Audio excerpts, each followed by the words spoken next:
ইউনিভার্সিটিতে রুফাইদা আল আসলামিয়া medical prize award প্রতি বছর দেয়া হয়। যদি 8 দিনের এই মেডিকেল আমার বোনেরা যদি জেনে থাকো জানো, না হলে নতুন করে জানো, সার্চ দিও রুফাইদা আল আসলামিয়া মেডিকেল অ্যাওয়ার্ড বাহরাইনের ইউনিভার্সিটিতে দেয়া হয়। প্রিয় ভাইয়েরা, তাহলে আলোচনার সামারি আমরা করি। বিশ্বনবী যার যেখানে ট্যালেন্ট তাকে ওইখানে কাজে লাগাতেন। আওয়াজ করে বলেন ঠিক কিনা? এবার একটা ইন্টারভিউ হবে, আওয়াজ করে বলেন আবু মাহজুরাকে বিশ্বনবী কি বানাইছেন? হ্যাঁ, ভুলে গেছেন? সামনের চুলে হাত দিয়ে বিশ্বনবী কি সুন্দর গলায় আজান শিখালেন। মুয়াজ্জিন। যায়েদ বিন সাবিতকে একাডেমিক প্রজেক্টের দায়িত্ব দিয়েছেন, তিনি ছিলেন বিশ্বনবীর দোভাষী ব্যক্তিগত সচিব। মুসআব ইবনে উমাইর the first ambassador of Islam. আব্দুল্লাহ ইবনে আব্বাস উম্মার বড় শিক্ষাবিদ মুফাসসির। আব্দুল্লাহ ইবনে মাসউদ ছিলেন জুরিস্ট। কি ছিলেন? জুরিস্ট ছিলেন, এই উম্মার সবচেয়ে বড় জুরিস্ট। খালিদ বিন ওয়ালিদ সেনাপ্রধান। হাসান বিন সাবিত ছিলেন বিশ্বনবীর সভাকবি। কি ছিলেন? বিশ্বনবীর সভাকবি ছিলেন। এরপরে হুযায়ফা ইবনুল ইয়ামান কি ছিলেন? গোয়েন্দা বিভাগের প্রধান। মুআয ইবনে জাবাল কি ছিলেন? সিনিয়র আমলা, ইয়ামানের গভর্নর। আবু হুরায়রা রাদিয়াল্লাহু তাআলা আনহু হাদিস প্রিজার্ভেশনের কাজ করেছেন। আর আমাদের রুফাইদা আল আসলামিয়া রাদিয়াল্লাহু তাআলা আনহা কি ছিলেন? নার্স ছিলেন। নার্স হয়ে মেডিকেল সেবা দিয়েছেন। প্রিয় ভাইয়েরা, পুরো আলোচনার যদি সামারি করি তাহলে বিশ্বনবী যেভাবে হিউম্যান রিসোর্সকে ম্যানেজ করেছেন, যার যেখানে প্রতিভা কাজে লাগিয়েছেন, আমরাও যদি করি আমাদের বাংলাদেশের চিত্র আমরা পাল্টে দিতে পারব। আমরা শুরুতে শুনেছি মানুষের আছে অসীম সম্ভাবনা, প্রতিটা মানুষ অনন্য। যত্ন নিলে, যথাযথ পরিচর্যা করলে মানুষ বিশ্ব জয় করতে পারে, ঠিক কিনা? আমাদের হাফেজে কোরআনের সামনে দাঁড়াতে পারে এমন কোন হাফেজে কোরআন আল্লাহর জমিনে জন্ম হয় না। গোটা বিশ্ব কাঁপিয়ে তারা সেরা। আমাদের ক্রিকেটাররা সেরা, আমাদের তৈরি পোশাক শিল্প সেরা।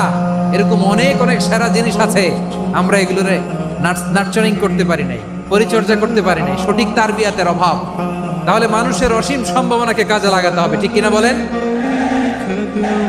ইউনুস গভর্নমেন্টকে আমি বলবো, অল্প সময়ের জন্য আপনারা এসেছেন, সংস্কারও করতে হবে, আবার নির্বাচনও করতে হবে। সব সংস্কার হতে করতে পারবেন না, যতটুকু পারবেন এর মধ্যে আমাদের যে হিউজ ম্যান পাওয়ার, আমাদের যে মানব সম্পদ, হিউম্যান রিসোর্স, এটাকে ডেভেলপ করে আপনাদের যেতে হবে। যেটা পারবেন না সেটাকে পরবর্তী নির্বাচিত গভর্নমেন্টের কাছে রেখে যেতে হবে, যে তারা যেন করে, তাদের কাছে আপনারা এটা রেখে যাবেন। তাহলে মানুষ চাইলে বিশ্ব জয় করতে পারে। আর মানুষকে হারাতে পারে কেউ? জোরে বলো যশোর। মানুষকে হারাতে পারে কেউ? আল্লাহ আমাদেরকে জনসংখ্যা দিয়েছেন। প্রিয় ভাইয়েরা, এই জনসংখ্যা অনেক বড় সম্পদ, এটা আমাদের জন্য অভিশাপ নয়, আশীর্বাদ। আমাদের জনসংখ্যাকে যদি আমরা জনশক্তিতে রূপান্তর করতে পারি, আজকে বাংলাদেশ যে অবস্থানে দাঁড়িয়ে আছে, বাংলাদেশ তার 20 গুণ উন্নতির শিখরে চলে যাবে। চিল্লায় বলো ঠিক কিনা? আমাদের শ্রমিক ভাইয়েরা বাইরে কাজ করে, আমাদের শ্রমজীবী ভাইয়েরা, প্রবাসীরা, তাদের ব্যাপারে গুরুত্ব দিতে হবে। আমাদের শ্রমের দাম সবচেয়ে কম, সবচেয়ে কম। তারা এম্বাসিতে গুরুত্ব পায় না, এয়ারপোর্টে গুরুত্ব পায় না। এই সরকার অবশ্য তাদেরকে অনেক গুরুত্ব দিচ্ছে। আমাদের অদক্ষ শ্রমিককে যখন আমরা দুবাই পাঠাই, অল্প বেতন পায়, কিন্তু ইন্ডিয়ানরা দক্ষ শ্রমিক পাঠাইলে তার 3 গুণ বেতন পায়। আমরা আমাদের শ্রমিকদেরকে অদক্ষ ভাবে আর পাঠাতে চাই না, দক্ষ শ্রমিক পাঠিয়ে আমরা রেমিটেন্সের বন্যা বইয়ে দেব। আমাদের শ্রমিকদের পাঠানো রেমিটেন্সের টাকায় সচল থাকে আমার দেশের অর্থনীতির চাকা। তাদেরকে সবচেয়ে গুরুত্ব দিতে হবে। আমরা পেয়েছি ফ্রিডম ফাইটার, মুক্তিযোদ্ধা, আর আমার প্রবাসী ভাইরা হচ্ছে রেমিটেন্স ফাইটার। জোরে বলো ঠিক কিনা? তাহলে আমাদের এই জনশক্তিকে জনসম্পদে ট্রান্সফর্ম করতে হবে, ঠিক কিনা বলেন? সরকার জনগণকে এভাবে পলিশ করতে হবে। মা বাবারা ছেলে মেয়েদের মধ্যে কার কোন যোগ্যতা, তাকে ওইভাবে কাজে লাগাতে হবে। সবার এ প্লাস পাওয়ার কোনো দরকার নেই। আমাদের দেশে একটা টেন্ডেন্সি আছে, পরীক্ষায় এ প্লাস না পাইলে তুই কি করলি? পাশের বাড়ির ছেলে এ প্লাস পাইছে, যা ওর পা ধোয়া পানি খা। কি খা? আমি ভাবছি যে পা ধোয়া, এ প্লাস পাওয়া ছেলেদের পা ধোয়া পানির একটা পানির ব্র্যান্ড বানাইতে হবে। এরকম লেখা থাকবে, এ প্লাস পাওয়া ছেলেদের পা ধোয়া পানি। খাওয়া নাই, এগুলার খাওয়া নাই।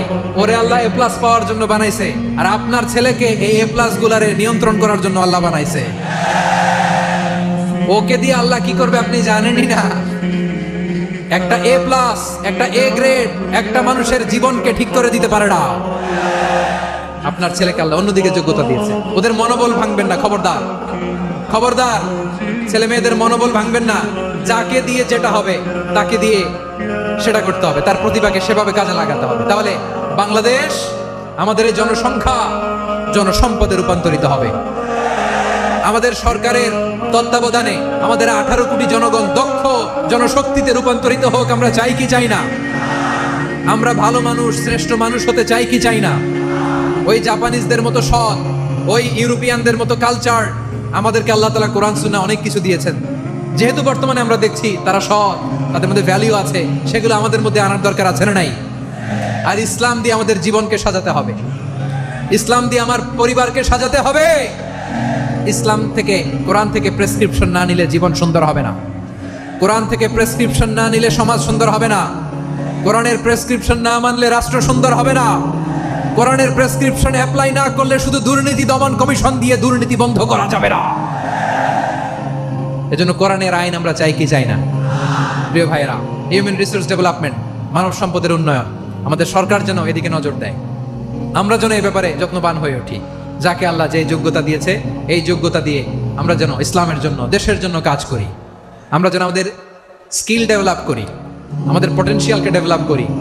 মোরালিটি, ভ্যালিউজ নিয়ে শায়েখ আহমদুল্লাহ আলোচনা করেছেন, এগুলো দিয়ে যেন আমরা আমাদেরকে সাজাই। আল্লাহ তাআলা আমাদের দেশকে তুমি নিরাপদ করো, আমরা পড়ি আমিন।